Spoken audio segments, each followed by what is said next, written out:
محمد وآل محمد يا مسلمين صلوا عليه. I wasn't sure what to say to him. What's the reason behind it? If you could explain that to him. Yeah. Like why? So Muhammad, like why is that?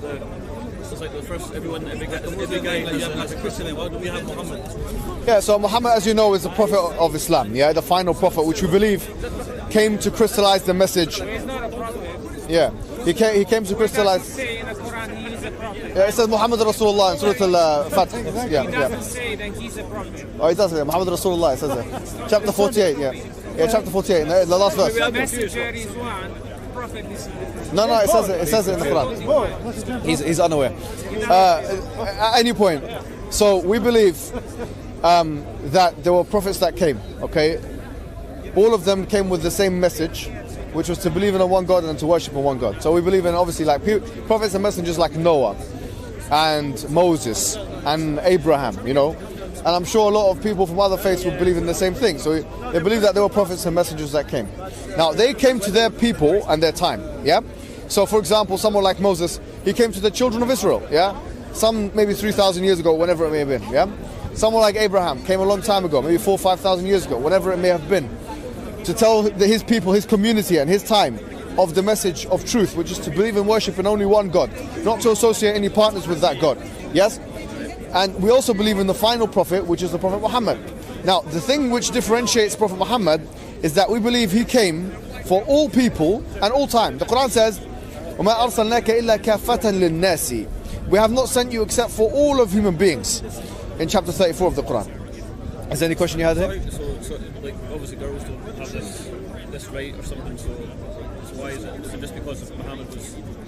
Yeah, he's the final prophet, right? So he's the final one. All the prophets that came before him, they were sent to their communities in their times. He was sent for all communities and all times. He was sent for the black man, the white man. He was sent for the Arab, the non-Arab. You know, he was sent for everybody, right? And that's the reality. So we say that all prophets came with two things, fundamentally, yes? They came with the message, and they also came with some evidence to prove that they were prophets. So in the case of all of the other prophets, you might have read in the Bible, for example, that, you know, Moses split the sea and all those things. And these were visual reinforcements so that those people and communities would be assured that this message is not just a vacuumous message, it was in fact a reinforced one with evidences, yes? And yes, it's evidence. What was the message? So the Moses' message was to believe in God, one God, not two or three, not the Trinity, not or anything like that. Not to believe in multiplicity of gods, only one God, yes? That he's the creator of the universe, he's the maintainer, the sustainer, the all-powerful one, the all-seeing, the all-knowing, the all-hearing, yes? He is the... and so on. And so this was the message of Moses, this was the message of Abraham, this was the message of Noah. Not to associate partners, not to worship anyone other than God. Not to worship anyone other than God. In other words, not to take as an ultimate authority anyone other than God. Not to love anyone other than God. Not to be fearful of anything more than God. And so on. So that's, I think you were saying anyone with that name, they can change that name from, like they can change the name from Muhammad to something. Yeah, you know, look, Muhammad is not, not every Muslim is called Muhammad. Muhammad just means the praised one, yes? Right. Yeah, it means the praised one. Because people praise him. And you know, this is one of the miracles, you know, of the Quran, because the Quran says, وَرَفَعْنَا لَكَ ذِكْرَكَ, that we have raised your mentioning. Yeah, so Allah said in the Quran, because what the Quran is it's a communication between God and the people, yes? And through the messenger of Muhammad sallallahu alaihi wasallam, through the messenger, yeah? And it's the final book, and it has in it all the things we need to know about life.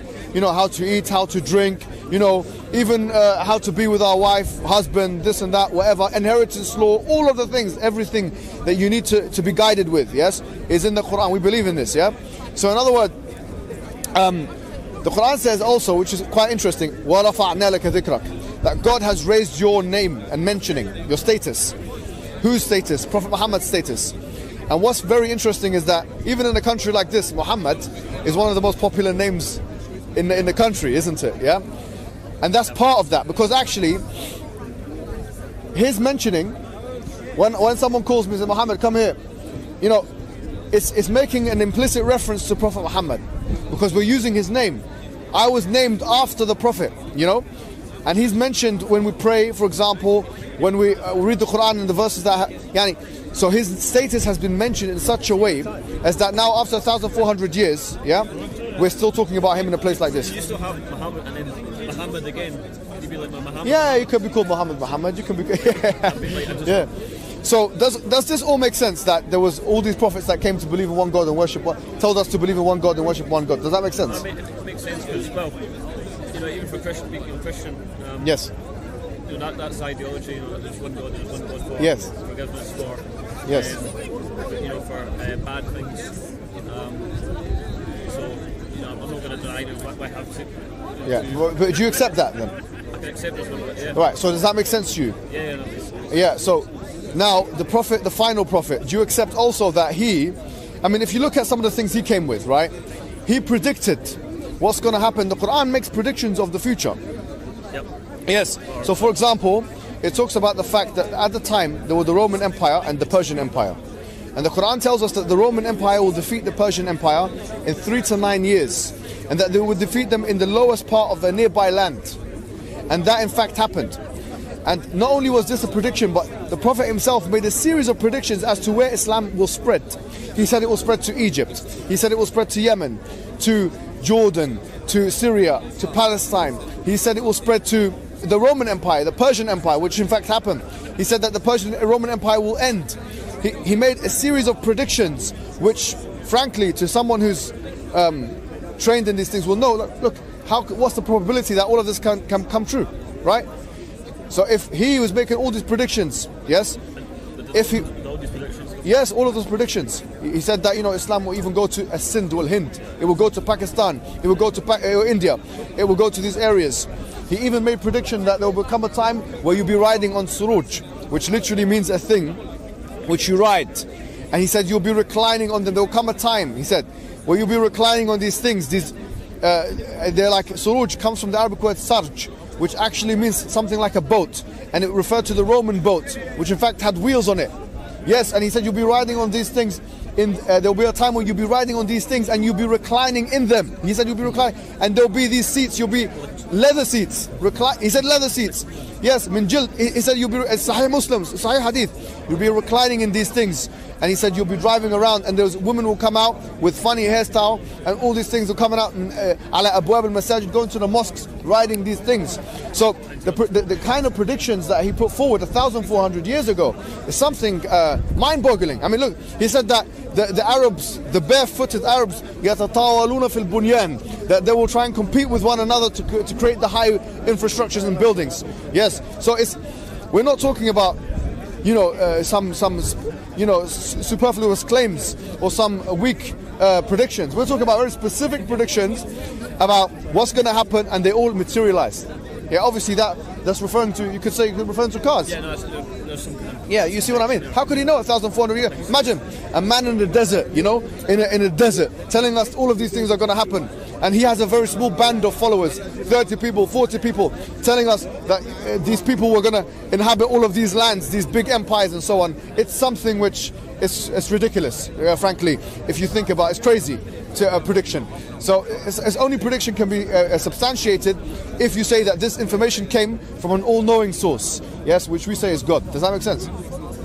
So, yeah, most of, like, both sides of God had this idea as well. Like, yeah, so God told him this. Like, and he passed it on, so he passed it to someone. Yes, so because otherwise, how did he know all of that? How could he know what's going to happen in the future?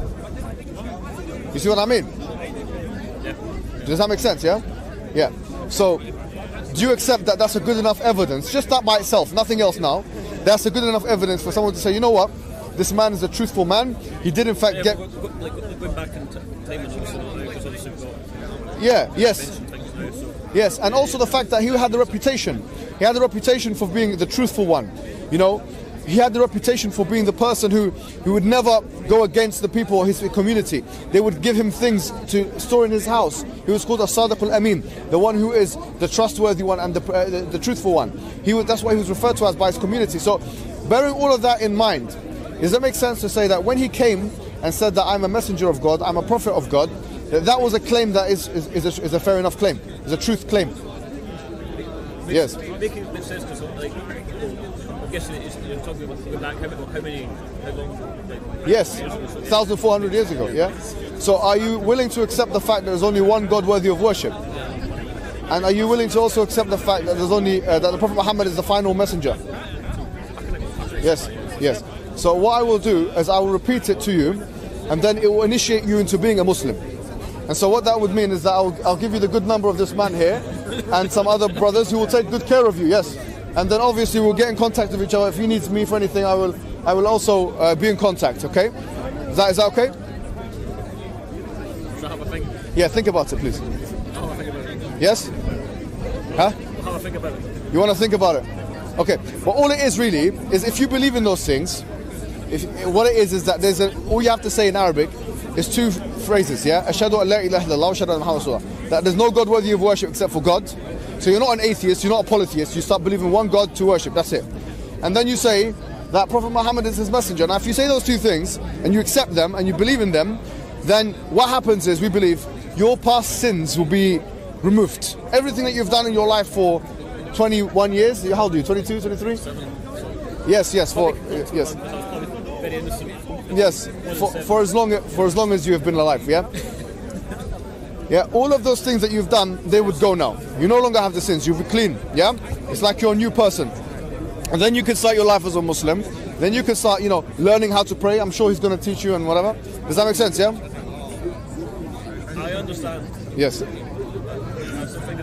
You have to think about it. No, I'll leave that to you. The brother is here. Interesting. Yes, very interesting. I'm happy that you're if you need anything, yes, please communicate. Yeah, you can be called. Yeah, you can have that. People are called these things. I know some Somali brothers. They're called Muhammad.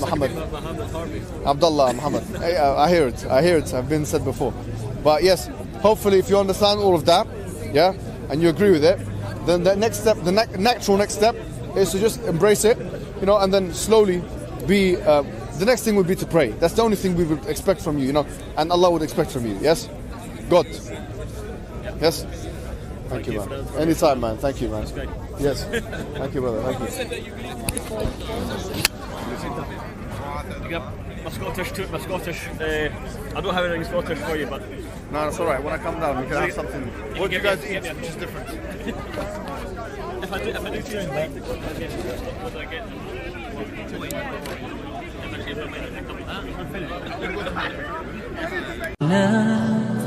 محمد وآل محمد يا مسلمين صلوا عليه